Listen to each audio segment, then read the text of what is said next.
Hi everyone, Miss Jean here.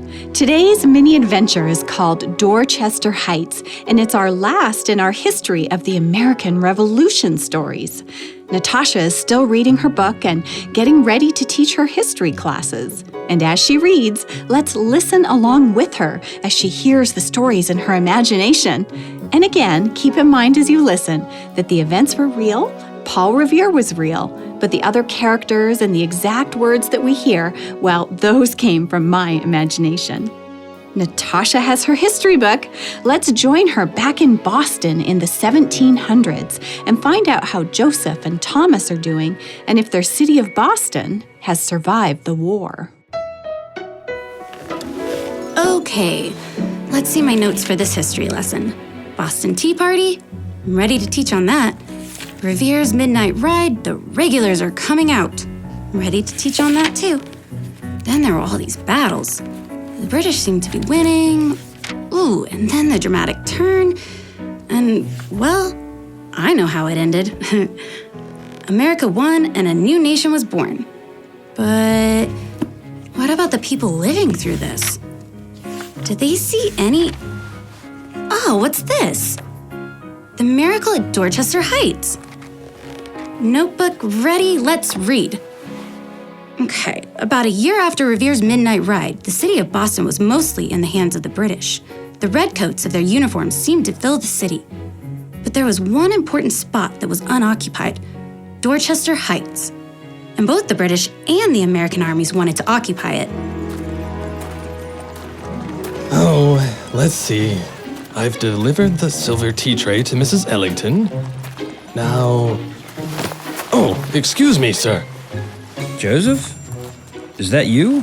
Thomas! Oh dear, I'm sorry I didn't see you there. Oh, that's all right. I wasn't looking up. Thomas, are you well? Your uniform is dirty. Your hair and beard are so long and scraggly. Are they? I hadn't noticed.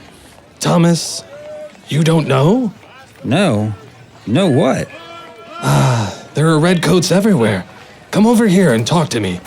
Now, Joseph, you were always a good bloke back in the day when we were fighting the British. Back in the day? What do you mean, Thomas? It's over. The freedom, the liberty, the independence we dreamed of. That dream is dead. Time to wake up.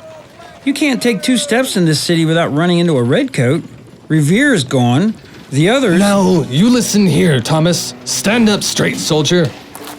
Yes, sir. This is not over. Look up. At the sky? Believe me, I've been praying to God during this entire ordeal. I'm not sure that God hears my prayers anymore.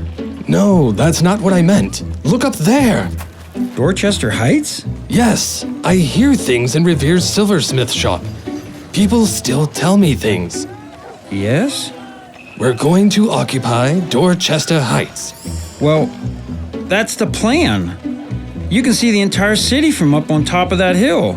The city, the harbor. Whoever takes Dorchester Heights can control Boston. Precisely. We're taking it tonight. We are not.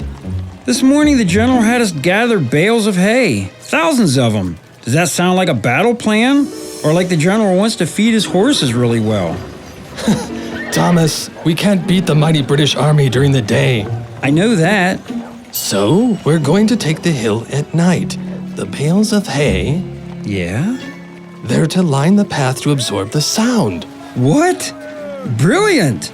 So the British won't hear us marching. Exactly. Now, do you see, Thomas? We'll take the hill overnight. The British will never know what happened. Precisely. Have the British taken over the barber shop next to Revere's silversmith shop? No. Why? Come on, I'll walk with you. I need to clean up this hair and beard and fix my uniform. It's time to dress for victory. Let's go. Tonight, I will stand guard for you. In the middle of the night, on March 4th, 1776, the American soldiers took Dorchester Heights. 800 men stood guard while 1,200 soldiers marched up the hill, hay bales quieting their steps. When the British woke up, they couldn't believe their eyes. How did this happen? How did this ragtag group of miscreants take this hill in the middle of the night? Right from under the nose of the mighty British Army. Men, prepare yourselves! Tonight we will sneak up this hill just as these Americans did and take Dorchester Heights for ourselves. Gather your weapons! And someone give me your cloak. That wind is brutal.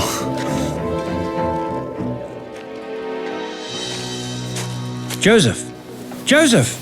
Oh, let me sleep a little. I stood on lookout all night. Joseph, come and enjoy the victory. The view from up here is marvelous. Oh, all right. Brr, that wind is cold. Here, take my cloak and come and see. Oh, it's beautiful. The harbor, the city, we can see it all. It's cold up here. A winter storm is blowing in. Look at the clouds forming over the water. Oh, I see them. Thomas, do you think That the British will try to take this from us? Yes, of course. I don't know if we can withstand the mighty British Army, but I'm praying. Thomas, you believe that God hears your prayers again? I never really failed to believe. It was just difficult to remember when things felt so hopeless. Oh, a snowflake. A spring snowstorm! What is it? We're not strong enough to fight the British Army. This storm could be the hand of God stopping them. A miracle. A miracle indeed. That day in Boston, the winds howled and the snow fell.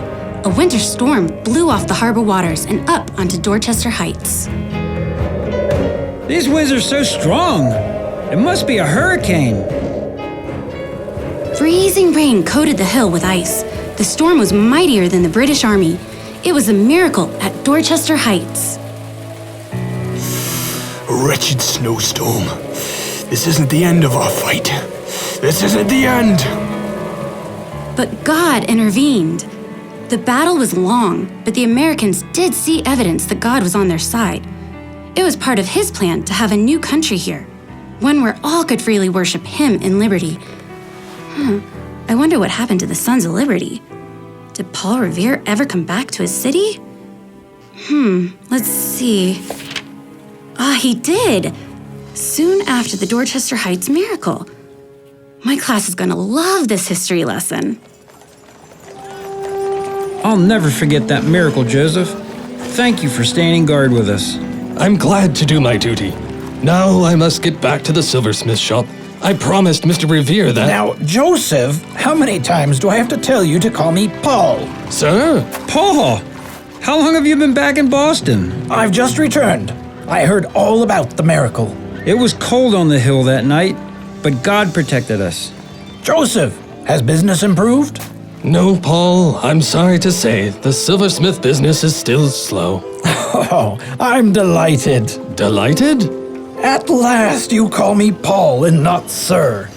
We're united in our fight for our freedom and our home, brothers. Indeed, brothers and sons, sons of liberty. Well, Director Doug, do you think that Natasha's class will enjoy this history lesson? I sure think so. It's a fascinating time in history. And you know, I really enjoyed the time with the crew in Boston and getting to know a little more about the history. I did too. The story of Dorchester Heights, well, it really exercised my faith, and it reminded me that God has His hand on all of human history. He does.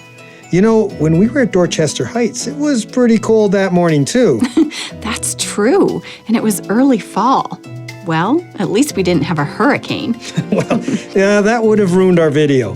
Visit us online to watch a video that we created right at Dorchester Heights. You'll find it on our homepage, discoverymountain.com. And again, just scroll down to the Director Doug area of the page, and we'll see you again here next time. I'm Miss Jean, and you've been listening to a mini adventure in Discovery Mountain, where the air is clear enough to hear your imagination, and where every day is an exercise in faith.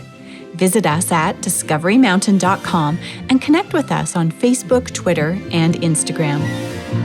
Dorchester Heights Miracle was written by Jean Boonstra and features Tim Clegg as Paul Revere, Tom Martin as Thomas, Steve Phillips as Joseph, and Grant Valbus as Kemble.